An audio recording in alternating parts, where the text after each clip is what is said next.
living is only acceptable if you hate it and want to die. There are two realities for consciousness that work for Plato. He's a Platonist. There's the world of appearances, the physical world, the world where there's a computer screen in front of me and a microphone and a camera and all that. That's just the way things appear to be, not the way they really are. And then there's the noumenal realm, the realm of Chicago as it is in itself, not Chicago as reached by this route or that route or this means of transportation, that Chicago pure, or anything pure without any means of knowing it. So if you have no means of knowing it, the noumenal world, reality as it really is unknowable.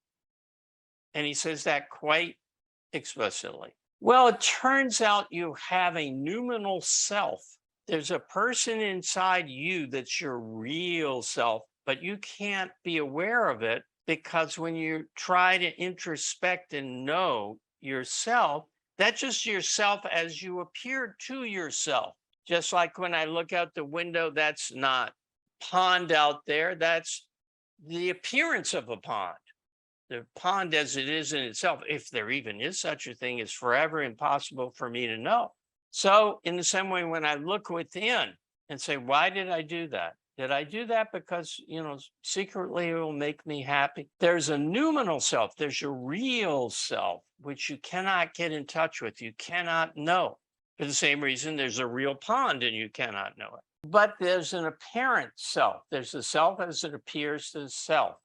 And that's the phenomenal ego, the phenomenal self, the self that it appears to you you are. Free will applies to the noumenal world, and the noumenal self has free will.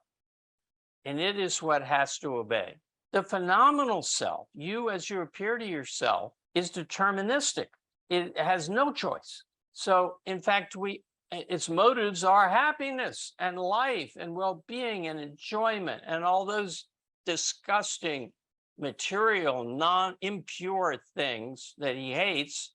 The self, on one level, the self is always rotten. It always acts from inclination, never from duty. Duty is the voice of the noumenal self.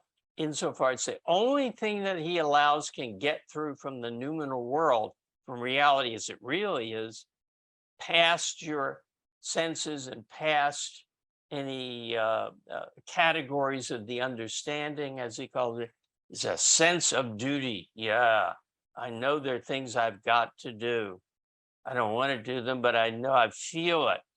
Now, of course, he was a German, and Germans do feel that, if they have gone along with the indoctrination they got as children from mother's knee. And Kant doted on his mother, who was a Christian pietist. So you feel, oh, I'm no good and there are things I should do. You can't help but break that and act on your self-interest. You can't help but be selfish. Everybody is selfish on the level of the phenomenal self. But you got to make your noumenal self do it from duty. Well, how can you do that? You can, but the best shot at trying and raise you up a rung in hell is hurt yourself. Suffer, lose, die, torture yourself, and then there's some chance that the dear self, the phenomenal self, has been overpowered by the noumenal self, the sense of duty. So as Ayn Rand describes it, it's a ethics of self-torture.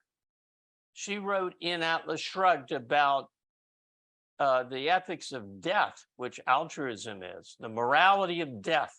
Death is the goal that altruism sends you towards because it's a sacrifice of values, and total sacrifice is death. Well, Kant wants death by slow torture. Now let's close with something more, not more, totally positive. Ayn Rand in Galt's speech. Well, this first one is not. The widespread, quoting, the widespread fear and or resentment of morality, the feeling that morality is an enemy, a musty realm of suffering and senseless boredom, is not the product of mystic, ascetic, or Christian codes as such, but a monument to the ugliest repository of hatred for life, man, and reason, the soul of Immanuel Kant. I said I would end on a positive. That's just positive by implication. Here's the positive from Galt's speech. The purpose of morality is to teach you not to suffer and die, but to enjoy yourself and live. Stalin was the right person to lead a communist country because it takes such a killer to bring up this regime.